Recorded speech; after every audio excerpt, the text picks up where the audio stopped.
Queridos alunos, dando continuidade aos nossos trabalhos, estamos falando de sanção penal, mais precisamente estamos falando das penas privativas de liberdade que nós vimos no bloco anterior, que pode ser reclusão, detenção ou prisão simples, tá bom, turma? Veja, uma questão interessante que talvez surja a dúvida, antes de adentrarmos nos artigos 44 e 77 do Código Penal, conforme eu prometi no final do bloco anterior, eu quero falar com vocês, antes de entrarmos no 44, sobre a dosimetria da pena. Por que eu quero falar sobre a dosimetria da pena?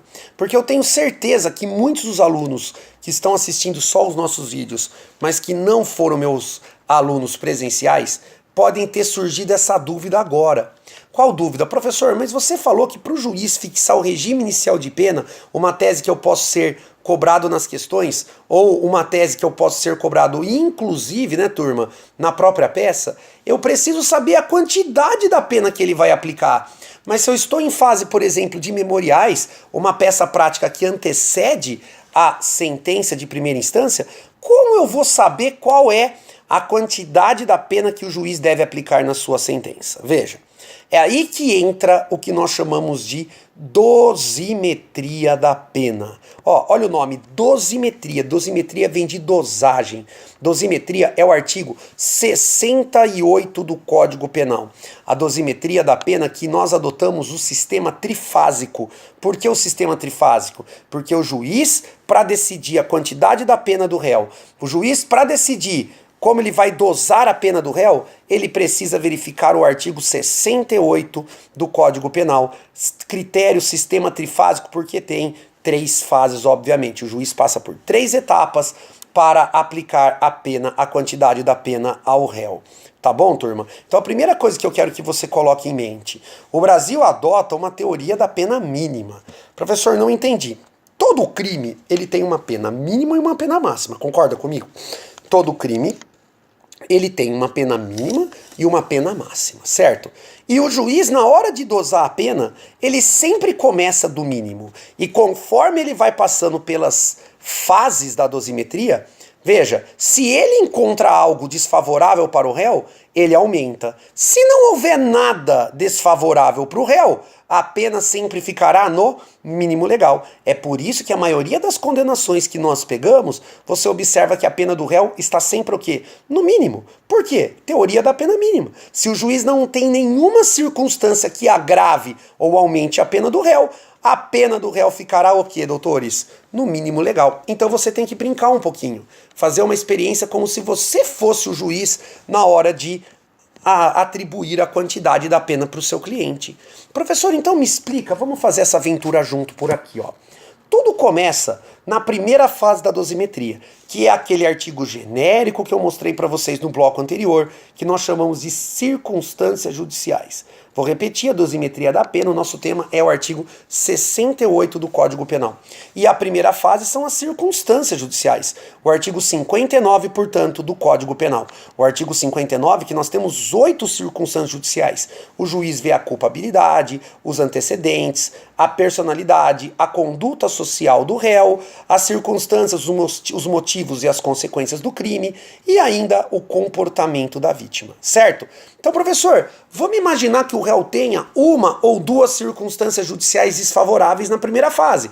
Muito bem. Então o juiz, de forma fundamentada, vai falar quais são e vai aumentar. Isso é jurisprudência, não é artigo, não é súmula. É jurisprudência, mas a OAB aplica essa jurisprudência. Para cada circunstância judicial desfavorável ao réu, o juiz aumenta a pena base, a pena mínima em 1/6, certo? Mas, Tiago, e se tiver uma circunstância judicial favorável? Então a pena é diminuída em 1/6.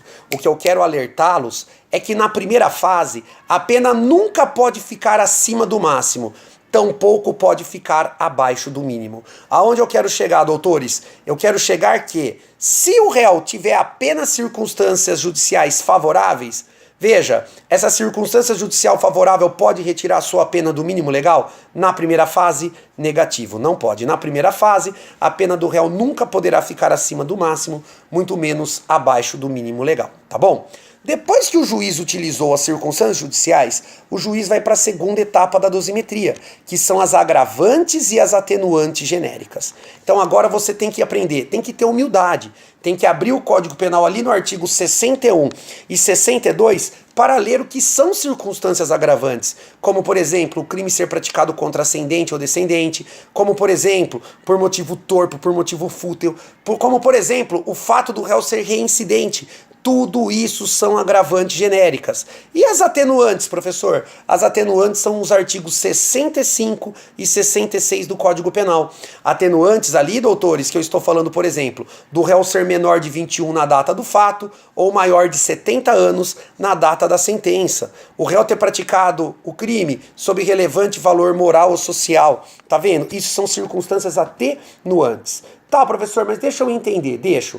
Se tiver 3 agravantes, quanto que o juiz sobe a pena para cada agravante? Novamente, não é súmula, não é lei, é jurisprudência. Para cada agravante, o juiz calcula mais ou menos 1/6 de pena. E para as atenuantes? Vamos imaginar que o réu tenha vários atenuantes, professor. Para cada atenuante, o juiz diminui a pena do réu em 1/6. Mas você tem que lembrar agora 2 informações. Primeira informação. Assim como na primeira fase, a segunda fase também não admite que a pena ultrapasse o máximo legal, muito menos que ela fique abaixo do mínimo. Então, na segunda fase, o réu também não pode ter a pena nem acima do máximo legal, tampouco abaixo do mínimo, tá bom? Isso é tanto na primeira como na segunda fase. E a segunda informação importante é, muitas vezes as circunstâncias judiciais são utilizadas na primeira fase e aí na hora que o juiz vai aplicar as agravantes, ele usa o mesmo motivo para agravar a pena novamente. O exemplo disso é a reincidência. Ele fala, na primeira fase, percebo que o réu tem antecedentes, então ele aumentou 1/6. Na segunda fase, pelo mesmo crime, o juiz reconhece a reincidência do réu e aumenta a pena de novo, pelo mesmo motivo. Lembra? Proibição do bis in idem. O réu não pode ser punido 2 vezes pelo mesmo fato. O réu não pode ser punido 2 vezes pelo mesmo motivo, sob pena de nulidade da sentença. Então você tem que lembrar. A prova vai falar que o Ministério Público quer ou que o juiz fez. Você tem que lembrar que não pode. O réu não pode ser punido 2 vezes pelo mesmo fato, pelo mesmo motivo, em fases da dosimetria diferentes, sob pena de nulidade da sentença, por configurar o bis in idem. Proibição do bis in idem, ou se você preferir, no bis in idem ou ne bis in idem. Tá bom, turma? Isso é proibido. E aí, depois que o juiz observou então as agravantes e as atenuantes, agora o juiz vai para a terceira e última fase da dosimetria, que são as causas de aumento de pena e as causas de diminuição. Bom, o que eu tenho para falar para vocês sobre causas de aumento e causas de diminuição? As causas de aumento e causas de diminuição, terceira fase da dosimetria da pena, elas são as únicas etapas que permitem que a pena fique acima do máximo legal ou abaixo do mínimo. Tá? As causas de aumento e a causa de diminuição são aqueles parágrafos, são aqueles incisos onde o Código Penal fala assim, ó, a pena será aumentada de 1/6 até 2/3, ou a pena será reduzida de 1/6 até 2/3. Tá bom, turma? Essas frações são o que nós chamamos de causas de aumento e causas de diminuição. E essa é a única fase que a pena do réu pode ficar acima do máximo legal ou abaixo do seu mínimo. Tá bom, doutores? Então olha que interessante. As causas de aumento e as causas de diminuição, elas podem ser encontradas tanto na parte geral como na parte especial. Aí o aluno fala, tá, professor, como é que eu vou saber isso? Pô, turma, tendo humildade, procurando e lendo. Você não tem que ler o Código Penal, mas dentro da parte especial, quando fala do crime, por exemplo, de furto, você tem que saber que existe uma causa especial de diminuição de pena para o crime de furto, que a OAB adora, que é o artigo 155, parágrafo 2º do Código Penal, o famoso furto privilegiado. Certo, turma? Veja, você tem que também tomar cuidado, por exemplo, no crime de roubo, que o fato do cara estar armado ou praticar o crime mediante concurso de agentes, tá ali no parágrafo 2º, são causas de aumento específicas do crime de roubo. Você tem que tomar cuidado que na parte geral nós temos causas de diminuição que servem para qualquer crime como regra, como por exemplo a tentativa que nós já estudamos aqui em blocos anteriores, o artigo 14, inciso 2 do Código Penal, que fala que quando o crime não se consuma por circunstâncias alheias à vontade do réu, o juiz vai diminuir a pena dele de 1 a 2/3. Tá bom, turma? Moral da história. O que eu falo para você agora? Fazer esse exercício, fazer esse treino, fazer esse raciocínio na sua casa. Imagine que você é o juiz na hora da prova. Imagine que o seu cliente vá, então, ser condenado e você ali, por respeito ao princípio da eventualidade, ali em eventual tese subsidiária de peça, de memoriais, de apelação, veja, você precise olhar a quantidade da pena para poder discutir um regime inicial mais benéfico para o seu cliente, para poder discutir a substituição da pena privativa de liberdade por restritiva de direito. Certo, doutores? Então veja só, você tem que dar uma de juiz, você tem que acompanhar as 3 fases da dosimetria da pena. Vamos imaginar, ó, eu cometi um furto simples. Eu não tenho nenhuma circunstância judicial desfavorável para mim. Eu também não tenho nenhuma agravante desfavorável, mas eu confesso, é um atenuante. O que mudou? Nada, porque se eu não tinha nada que estivesse elevando a minha pena ali do mínimo legal naquele momento, eu confessei e a minha pena continua no mínimo legal. Na terceira fase também não tem nenhuma causa de aumento, nenhuma causa de diminuição. Qual vai ser a minha pena? A minha pena vai ser mínima, 1 ano ali pelo furto simples, tá bom, turma? Agora, vamos imaginar que seja o quê, senhores? Que seja um roubo simples, mas que eu seja reincidente. Ora bolas, na primeira fase, então, o juiz não aplica nada, nenhuma circunstância judicial desfavorável. Mas na segunda fase, ele percebe que eu sou reincidente, então ele usa agravante genérica. Aumentou a minha pena em 1/6.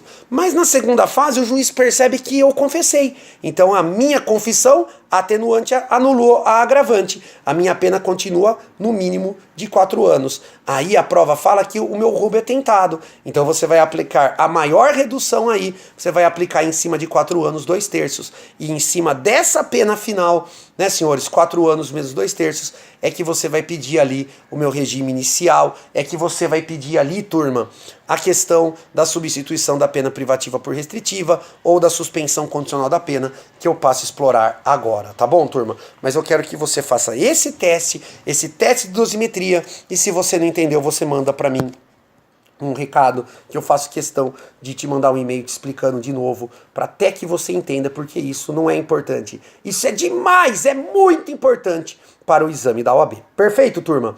Então vamos falar agora da substituição da pena privativa de liberdade pela pena restritiva de direito, tá bom? Então, em primeiro lugar, senhores, conforme eu já falei no bloco anterior, as penas restritivas de direito, como regra, elas são autônomas e substituem, quando possível, as privativas de liberdade. Tá, quais são as espécies de restritivas de direito? Nós temos 5 espécies. Elas estão elencadas ali no artigo 43 do Código Penal. São restritivas de direito a prestação pecuniária, a perda de bens ou valores, a prestação de serviços à comunidade, prestação de serviços à comunidade, a interdição temporária de direito e a limitação dos finais de semana. Vou repetir: prestação pecuniária, perda de bens ou valores, prestação de serviços à comunidade, interdição temporária de direitos e limitação de finais de semana. Tá, professor?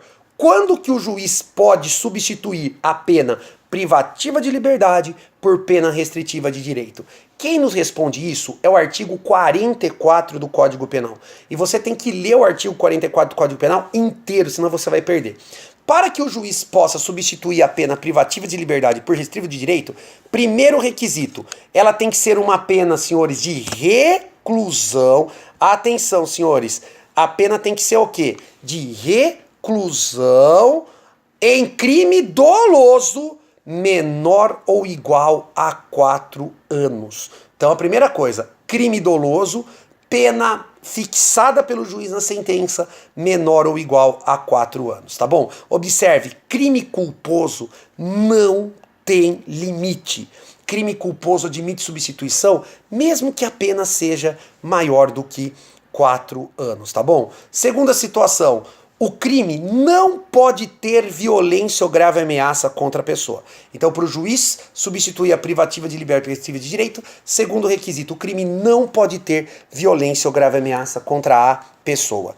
Terceiro requisito, circunstâncias judiciais favoráveis. O réu precisa de circunstâncias judiciais favoráveis, que é ali o artigo 59 do Código Penal. E por último, o réu não pode ser reincidente específico em crime doloso, Quem nos fala isso é o artigo 44, parágrafo 3º do Código Penal.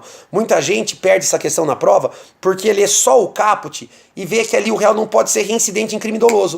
Mas olha o 44, parágrafo 3º. A reincidência que proíbe é a reincidência específica em crime doloso.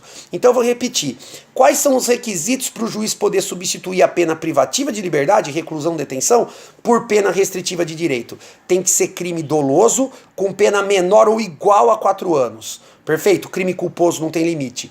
O réu não pode ter praticado o crime mediante violência ou grave ameaça contra a pessoa. Terceiro requisito, circunstâncias judiciais favoráveis. E quarto e último requisito, ele não pode ser reincidente específico em crime doloso. Se a reincidência não for específica em crime doloso, ou seja, é um estelionato e um furto, ele é reincidente em crime doloso? É, mas é específico? Não. Reincidência específica é o mesmo crime, furto, estelionato. Se a reincidência não for específica em crime doloso ou for uma reincidência em crime culposo, ele pode tranquilamente ter a substituição. Esses requisitos, obviamente, são cumulativos, tá bom, turma? Lembre que se a pena for menor do que 1 ano, aí o juiz pode, senhores, se a pena for menor do que 1 ano, menor ou igual a 1 ano, o juiz pode aplicar uma restritiva de direito apenas ou simplesmente aplicar uma pena de multa. Se a pena for maior do que 1 ano, aí o juiz pode fazer o quê? 2 restritivas de direito ou uma restritiva e uma multa. Então, a menor ou igual a 1 ano, uma restritiva ou multa. Maior ou igual a 1 ano, maior do que 1 ano, perdão, né, senhores? 2 restritivas de direito ou uma restritiva de direito e uma multa. Tá bom, turminha? Beleza? É isso que fala ali o artigo 44 do Código Penal, tá bom?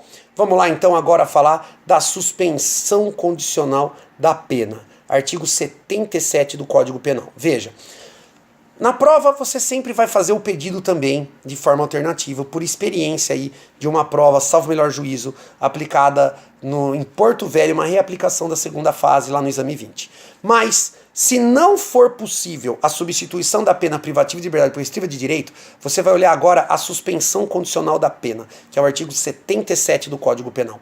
Veja, os requisitos são praticamente os mesmos, tá? Da substituição da privativa de liberdade por restritiva de direito. Então, veja, se não for possível substituir a privativa por restritiva, você vai pedir a suspensão condicional da pena, artigo 77 do Código Penal, desde que o réu preencha 3 requisitos cumulativos. Primeiro, crime doloso com pena menor ou igual a 2 anos. Crime doloso com pena menor ou igual a 2 anos. Perfeito? Circunstância judicial favorável e, por último, o réu não pode ser reincidente específico em crime doloso. O que nós temos que lembrar aqui, senhores, é que o artigo 77, parágrafo 2º do Código Penal permite a suspensão condicional da pena no caso do sursi etário, que é quando o réu tem mais de 70 anos na sentença, aí a pena dele pode ser menor ou igual a 4 anos, ou no caso do sursi humanitário, que é aquela situação que o juiz percebe que a pena é o quê? Não significa absolutamente nada pela situação de saúde física ou mental do réu.